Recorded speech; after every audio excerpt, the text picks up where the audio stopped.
happened in the last 2 years will go down in history, but it will go down in history for the wrong reasons. My parents taught me that I must be my own master, that I must be reliant on myself and never on someone else. Never rely on government to trade security for safety, and to never give up even when the odds are against us.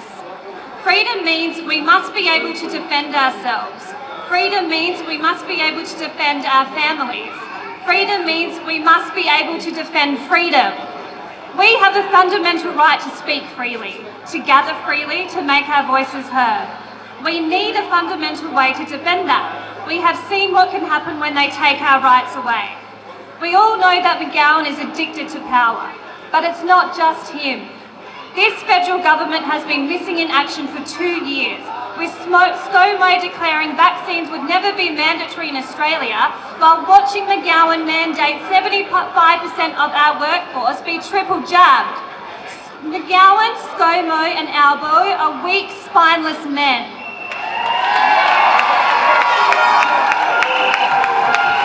But it's not just them. The WA Police Minister, Paul Papalia, is also responsible for the destruction of the safety of our communities. This police minister, handpicked by McGowan, deliberately directed the police to give, not leak, give, the home addresses to our 89,000 law-abiding firearm owners to the mainstream media.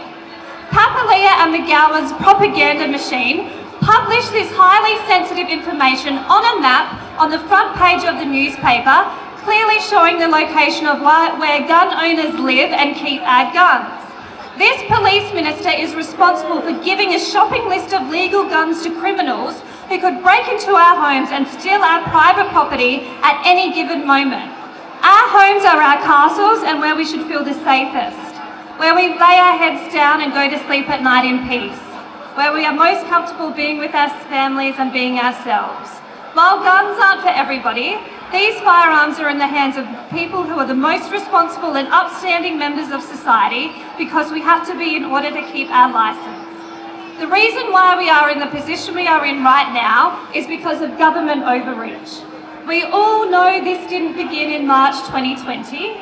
I can't pinpoint exactly when it began, but I can remember when they clearly exposed their desire to be our master rather than our public servants. It happened back in 1996. It happened when they took away our right to defend ourselves and protect our families. It happened when they punished all of us for the actions of one madman. Well, let me ask you now, who is the madman? I am a shooter and I understand the responsibility that comes with owning a firearm. I am not a criminal, yet this police minister and this tyrannical government made me and 89 other thousand Western Australians and their families feel and look like criminals, all because they think we have too many guns. Everything the government is doing right now, and has done since 1996, has been deliberate. They have deliberately tried to make us reliant on them instead of empowering us to be self-reliant human beings. This government's overreaction to COVID was just another chance for them to take more. Under never-ending emergency powers, they can enter our home without a warrant. They can violate our privacy and use our QR check-in data to track and trace our movements. We are at a critical point in history right now. If we stand together and stare it down with courage, we can make sure the next generation need not live it again. It's time to end the police state. It's time to end the mandates. It's time to demand our rights back.